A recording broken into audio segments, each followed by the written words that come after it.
من يهده الله فلا مضل له ومن يضلل فلا هادي له ونشهد أن سيدنا ومولانا محمدا عبده ورسوله. أعوذ بالله من الشيطان الرجيم. بسم الله الرحمن الرحيم.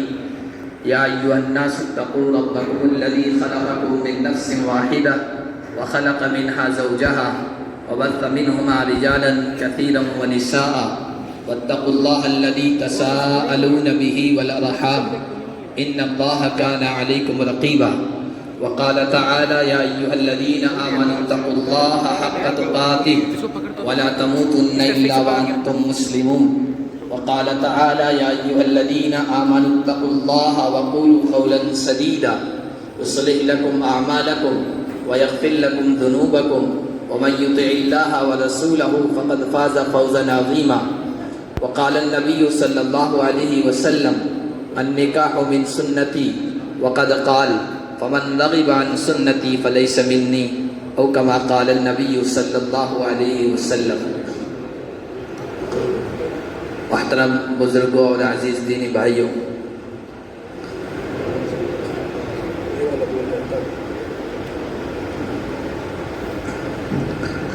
نکاح کی تقریب سعید میں ہم سب یہاں حاضر ہیں. موقع کی مناسبت سے چند باتیں میں آپ کے سامنے مختصر انداز میں، جو آیتیں میں نے پڑھی ہیں جو عام طور پر نکاح کے خطبے میں پڑھی جاتی ہے، اور عام لوگ یہ ہیں تعویذ کی قسم کے کچھ الفاظ ہیں جو نکاح کے موقع پر پڑھے جاتے ہیں تاکہ رشتہ مضبوط ہو، اس میں برکت پیدا ہو. لیکن یہ کوئی منتر نہیں ہے. ان آیات میں کچھ پیغام اس موقع سے دیا گیا ہے. چونکہ عام طور پر ہم عربی نہیں جانتے، اس لیے ان آیات کے پیغام کو ہم نہیں سمجھ پاتے. عام لوگ تو کیا، جو خود نکاح پڑھانے والے قاضی لوگ ہوتے ہیں 95% ایسے ہوتے ہیں جن کو ان آیات کا مطلب، مقصد، معنی پتہ نہیں ہوتا ہے. 5% ہو جو اس کا صحیح مقصد، اس کا پیغام، ان آیات میں جو میسیج پوشیدہ ہے وہ بیان کر سکیں. عربی زبان میں ہے زبان یار من ترکی و من ترکی نمی دانم. میرے دوست کی زبان تو ترکی ہے، مجھے ترکی آتی نہیں، اس لیے کیا پڑھا جا رہا ہے، کیا کہا جا رہا ہے، کچھ پتہ نہیں. تو ان آیات کے اندر جو پیغام پوشیدہ ہے وہ میں آپ کے سامنے مختصراً پیش کرنے کی کوشش کروں گا. یہ بات ذہن میں رہے کہ ان تینوں آیات میں آپ غور کریں گے تو آپ کے سامنے یہ بات آئے گی کہ 3 آیات میں سے کسی بھی آیت میں نکاح کا یا شادی کا تذکرہ نہیں. حالانکہ قرآن کا ترجمہ آپ پڑھیں تو آپ کو بے شمار آیتیں قرآن کریم کی نکاح سے متعلق، شادی سے متعلق مل جائیں گی. لیکن اللہ کے نبی صلی اللہ علیہ وسلم نے جو ان آیات کا چناؤ کیا ہے، ان کا انتخاب کیا ہے، نکاح کی تقریب کے متعلق ان آیات کو پسند کیا ہے، تو ضرور اس میں کوئی پیغام پوشیدہ ہے. اس وجہ سے ان آیات کا انتخاب کیا ہے. جو سب سے پہلی آیت ہے وہ سورہ نساء کی آیت، جس میں اللہ تعالیٰ نے ارشاد فرمایا یا ایھا الناس، اے لوگو، اے ایمان والوں بھی نہیں کہا ہے، اے قرآن کے ماننے والوں نہیں کہا ہے، اے محمد الرسول اللہ کے غلاموں نہیں کہا ہے، سارے انسانوں کو اللہ نے مخاطب کیا ہے. آیت کا رخ، اللہ کے پیغام کا رخ ساری انسانیت کی طرف ہے، مسلم ہو کہ نان مسلم.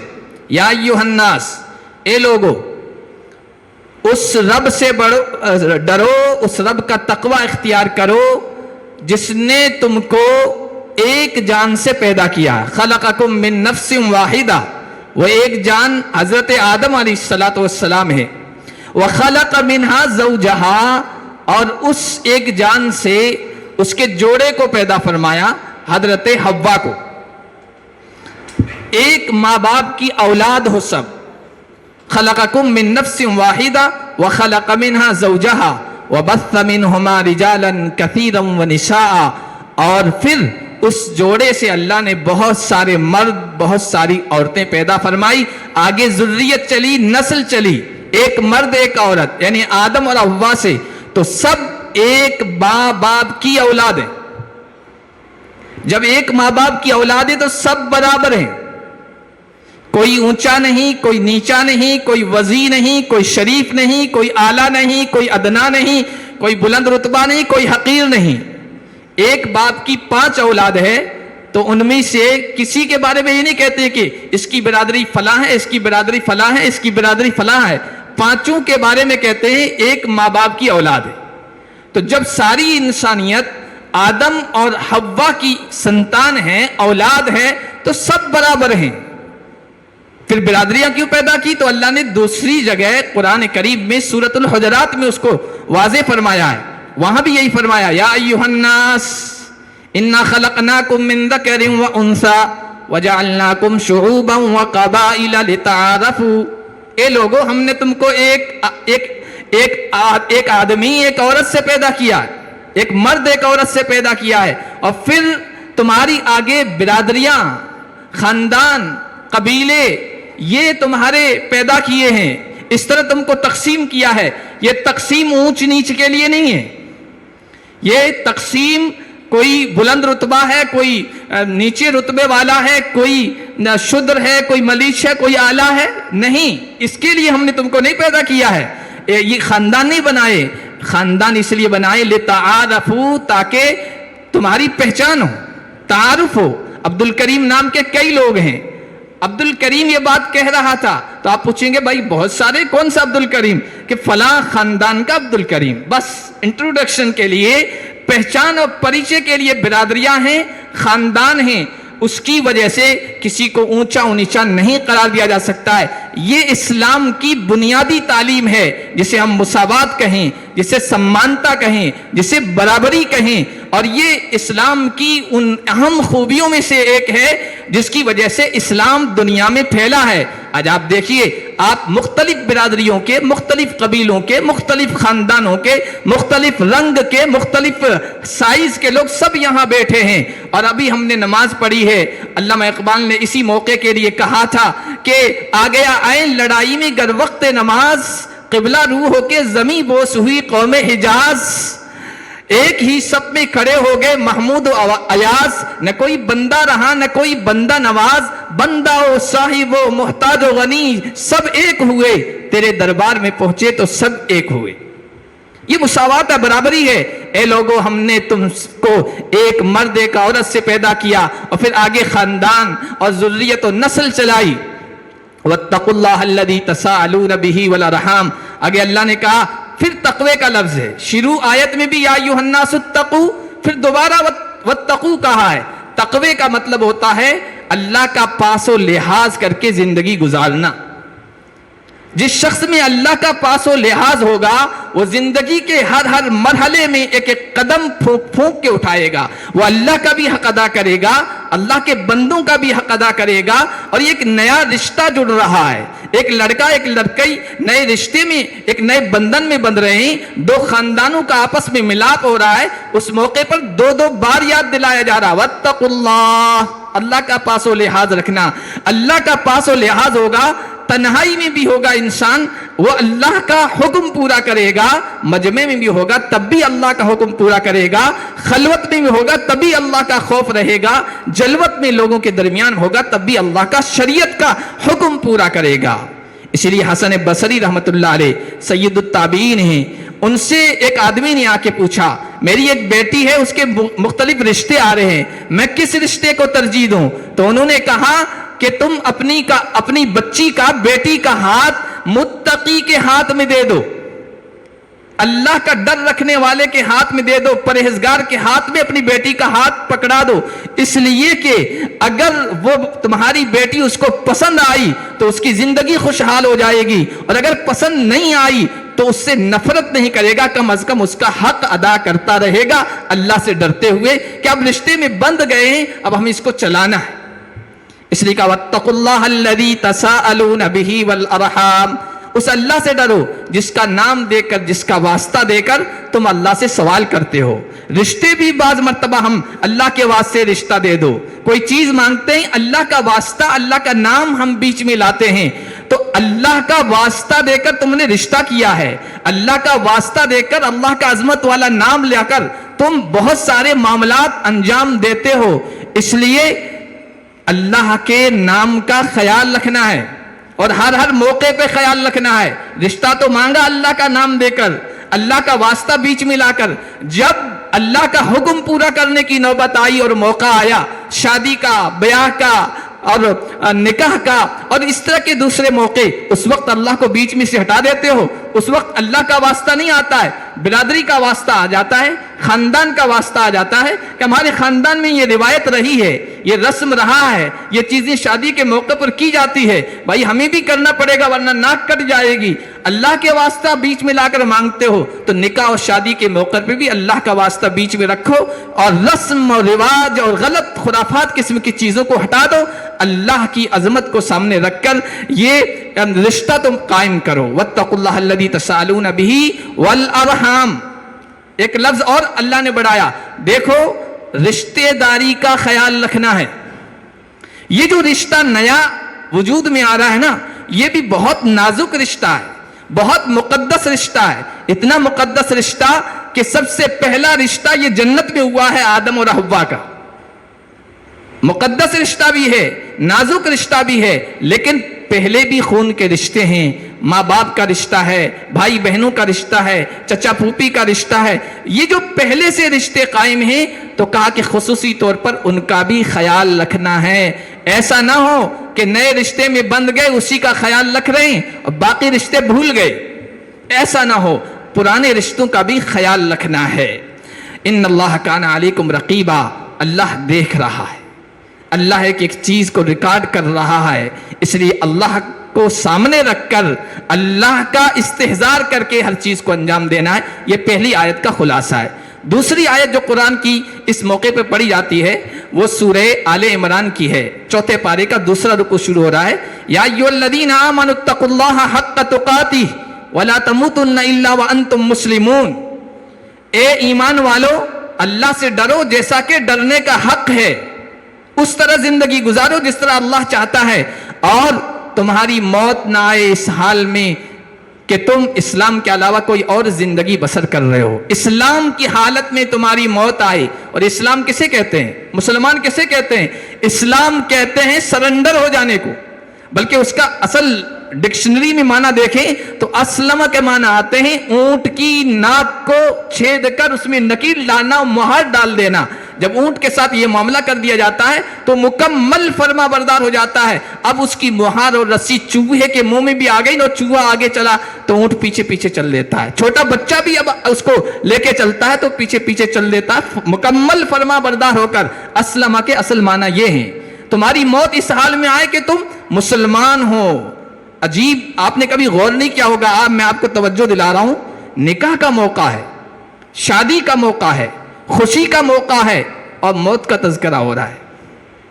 آج کا اگر کوئی مولوی ان آیات کو منتخب کرتا نا سب چڑھ جاتے، خوشی کے موقع پر موت کا تذکرہ، یہ تو میرے آقا محمد الرسول اللہ صلی اللہ علیہ وسلم نے ان کو اس موقع پر منتخب کیا، چنا ہے، اور اس وقت سے لے کر آج تک یہ آیات پڑھی جا رہی ہے۔ لیکن بہت ایک پوشیدہ ایک سائلنٹ میسیج دیا جا رہا ہے ان آیتوں کے ذریعے سے کہ ہاں اسلام کے علاوہ، اللہ کی اور رسول کی فرما برداری کے علاوہ حالت میں بھی موت آ سکتی ہے، اور عین شادی کے موقع پر بھی آ سکتی ہے۔ آج تو سوشل میڈیا کا دور ہے، ویڈیو وائرل ہو جاتے ہیں، ایک دلہے کو وہ پیٹھی کی جا رہی ہے، ہلدی لگائی جا رہی ہے اور اسی میں وہ لڑک گیا، ایک دلہا گھوڑی پہ جا رہا ہے اور اسی میں اس کی موت آ گئی۔ کتنے مسلمانوں کی اس طرح کے واقعے ہیں، شادی کے موقع پر ناچ رہے ہیں اور اسی موقع پر چل دیے، موت آ گئی۔ اب یہ جو موت آئی ہے یہ اسلام پر نہیں آئی ہے، اللہ اس کے رسول کی فرما برداری پر نہیں آئی ہے، اللہ اس کے رسول کی اطاعت پر نہیں آئی ہے۔ اس لیے خاص طور پر میسیج دیا گیا، دیکھو خوشی کے موقع پر بھی اللہ کو نہیں بھولنا ہے، اور زندگی کے کسی بھی مرحلے میں اللہ کو نہیں بھولنا ہے، مکمل اللہ اس کے رسول کی اطاعت اور فرما برداری کے ساتھ زندگی بسر کرنا ہے۔ تیسری جو آیت ہے، آخری آیت، وہ سورہ احزاب کی اخیر کی آیت ہے. فرمایا یا ایھا الذین آمنوا اتقوا اللہ وقولوا قولا سدیدا. یہاں بھی تقوی آ رہا ہے. اے ایمان والو اللہ سے ڈرو. وقولوا قولا سدیدا، اور درست بات کہو، صحیح بات کہو، سچی سدی ہوئی بات کہو. اور یہ بات بھی ساتھ میں ایڈ کر لیں، صحیح بات کہو، صحیح انداز سے کہو، پیاری بات کہو، پیارے انداز سے کہو، نرم بات کہو، نرمی کے انداز سے کہو. یہ بھی ضروری ہے. ایک آدمی ہے، آپ کو اچھی بات، آپ اسے اچھی بات بتا رہے ہیں، اچھی بات، پیاری بات کہہ رہے ہیں، صحیح بات کہہ رہے ہیں. وہ سویا ہوا ہے، نماز کا ٹائم ہو گیا ہے، لیکن آپ جا کے کس انداز سے کہہ رہے ہیں؟ اس کو لات ماری، ٹھڈا مارا اور کہا نماز کا ٹائم ہو رہا ہے، آپ یہاں سو رہے ہیں. بات تو اچھی ہے نا، نماز کا پیغام دے رہے ہیں، لیکن کہنے کا انداز کیسا ہے؟ غلط ہے. وہ بجائے اس کے کہ نماز کی طرف آئے، وہ اور زیادہ دور ہوگا. لیکن صحیح پیغام، صحیح بات، اچھی بات اچھے انداز سے کہیں گے. اس وقت اگرچہ وہ نہ آئے، لیکن اس کے دل میں بات گھر کر جائے گی، کبھی نہ کبھی تو وہ آپ کے پیغام کو قبول کرے گا. تو نکاح کے موقع پر خاص طور پر کہا جا رہا ہے وَقُولُوا قَوْلًا سَدِيدًا، درست بات کہو، سچی بات کہو، زبان کا صحیح استعمال کرو. اور خاندانوں میں جو ناچاکیاں پیدا ہو جاتی ہیں، اختلاف پیدا ہو جاتے ہیں، جھگڑے کھڑے ہوتے ہیں، رشتے ٹوٹتے ہیں، تعلقات خراب ہوتے ہیں، وہ زبان کے غلط استعمال کی وجہ سے. اس لیے دلہن کو بھی اور دلہن کو بھی اور ان کے تمام رشتہ داروں کو اس موقع پر یہ نصیحت کی جا رہی ہے، زبان کا صحیح استعمال کرنا ہے. دنیا بھی برباد ہو جاتی ہے، آخرت بھی برباد ہو جاتی ہے. غالباً حضرت معاذ بن جبل کو حضور نصیحت فرما رہے تھے. ان نصیحتوں میں ایک بات یہ تھی، اپنی زبان کا صحیح استعمال کرنا. کہ رسول اللہ زبان کی وجہ سے پکڑ ہوگی، تو اللہ کے نبی نے فرمایا وَهَلْ يَكُبُّ النَّاسَ عَلَى وُجُوهِهِمْ إِلَّا أَلْسِنَتُهُمْ، لوگوں کو اوندھے منہ جہنم میں ان کی زبان ہی تو ڈالے گی. زبان کا معاملہ اتنا اہم ہے کہ اللہ کے نبی صلی اللہ علیہ وسلم نے ارشاد فرمایا جو آدمی مجھے دو چیزوں کی گارنٹی دے دے، میں محمد عربی اسے جنت کی گارنٹی دیتا ہوں. من یضمن لی ما بین لحییہ وما بین رجلیہ اضمن لہ الجنہ، جو دو جبڑوں کے درمیان چیز ہے یعنی زبان، اس کی گارنٹی دے دے، اور دو رانوں کے درمیان یعنی شرمگاہ کی گارنٹی دے دے کہ اس کا غلط استعمال نہیں ہوگا، تو میں محمد عربی جنت کی ضمانت اور گارنٹی دیتا ہوں. اتنا اہم معاملہ ہے. اس لیے کہا کہ وَقُولُوا قَوْلًا سَدِيدًا، زندگی میں اچھی بات کہنا ہے، درست بات کہنا ہے، صحیح بات کہنا ہے. عام طور پر دیکھیے دلہن یعنی بیوی بات کہہ دیتی ہے کوئی ایسی شوہر کے بارے میں، شوہر کے خاندان والوں کے بارے میں، معاملات وہاں سے بگڑنے شروع ہو جاتے ہیں. یا شوہر کہہ دیتا ہے تلخ بات، کڑوی بات، اور وہاں سے تعلقات خراب ہونے شروع ہو جاتے ہیں. اس لیے اس موقع پر پیغام دیا جا رہا ہے زندگی میں اپنی زبان کا صحیح استعمال کرنا ہے. اگر یہ کر لو گے تو اللہ کی طرف سے کیا انعام ملے گا؟ فرمایا یصلح لکم اعمالکم ویغفر لکم ذنوبکم. کتنا بڑا انعام ہے. اللہ نے فرمایا زبان کو کنٹرول میں کرنا تو ہم تمہاری زندگی سوار دیں گے، زندگی مزے کی گزرے گی. یصلح لکم اعمالکم، اللہ تمہارے اعمال کو سنوار دے گا، زندگی کو سنوار دے گا، زندگی بڑی لطف کی خوشگوار زندگی گزرے گی. اور دوسرا کام، اللہ تمہارے گناہوں پر پردہ ڈال دے گا، گناہوں کو معاف کر دے گا. غفرہ کے اصل معنی آتے ہیں چھپانا. اللہ تمہارے گناہوں پر پردہ ڈال دے گا، معاف کر دے گا. زندگی اچھی بنی، دنیا بن گئی، گناہ معاف ہو گئے، آخرت بن گئی. اور کیا چاہیے؟ یغفر لکم ذنوبکم ومن یطع اللہ ورسولہ فقد فاز فوزا عظیما. اور جو اللہ اس کے رسول کی بات مانے گا سب سے بڑی کامیابی اس نے حاصل کر لی. اب شادی کے موقع پر، اس موقع پر میں الحاج محمد عتیق صاحب اور حاجی محمد حسین صاحب غوری کو مبارکباد دیتا ہوں خصوصی طور پر کہ سب کچھ ہوتے ہوئے، پہچان ہوتے ہوئے، لوگوں میں تعارف ہوتے ہوئے، خوشحالی ہوتے ہوئے، مال و دولت ہوتے ہوئے، مقام و مرتبہ اسٹیٹس ہوتے ہوئے بھی اتنی سادگی کے ساتھ یہ نکاح کیا جا رہا ہے. اور مختلف وہ جو پیغام لکھے ہوئے ہیں، میسج لکھے ہوئے ہیں، یہ ایک انوکھی طرز انہوں نے ایجاد کی ہے جس کی تحسین کرنی چاہیے اور جس کی حوصلہ افزائی کی جانی چاہیے. نہ صرف حوصلہ افزائی بلکہ ہمارے مالدار لوگ اس کو آئیڈیل بنائیں اور اسی طرح کی سادگی کے ساتھ تعلیم کا میسیج، اصلاح کا میسیج، سادگی کا میسج اور نبی صلی اللہ علیہ وسلم کی سنت کے مطابق زندگی بسر کرنے، اور نکاح زندگی کا ایک چھوٹا سا جز و حصہ ہے، اس کو بھی نبی پاک صلی اللہ علیہ وسلم کی سادگی بھرے انداز سے انجام دینے کا ایک میسج انہوں نے دیا ہے، اس کو ہم فالو کریں، اس کو آگے بڑھائیں اور اس طرح کے پیغام کو عام لوگوں تک پہنچائیں۔ اس لیے کہ جس کے پاس نہیں ہے وہ تو کسی بھی طریقے سے کر رہا ہے، جن کے پاس سب کچھ ہوتا ہے نا، مال دولت خوشحالی، پھر ان کا کنٹرول ہونا بہت مشکل ہوتا ہے، اور وہی لوگ سماج میں آئیڈیل بن جاتے ہیں۔ فلاں نے بیٹے کے نکاح میں یہ کیا تھا، ہمیں ایسا کریں گے، فلاں نے بیٹی کے نکاح میں اس طرح کھانے پکائے تھے، اس طرح کے پکوان، ہم بھی اسی طرح کریں گے۔ تو بڑے لوگ جب اچھے انداز سے سادگی کے ساتھ اس طرح کے نکاح کریں گے تو انشاءاللہ ہماری سماج میں سدھار آئے گا اور دوسری قوموں تک ایک اچھا پیغام جائے گا، ایک اچھا میسج جائے گا۔ اللہ پاک اس نکاح کو مبارک کرے، اس میں برکتوں کے فیصلے فرمائے، خیر کے فیصلے فرمائے، اور اس میسج کو، اس پیغام کو ان کے ذریعے سے پوری قوم تک، پوری انسانیت تک پہنچائے۔ اسی دعا کے ساتھ میں اپنی بات ختم کرتا ہوں۔ آخر دعوانا الحمدللہ رب العالمین۔ جزاک اللہ خیر۔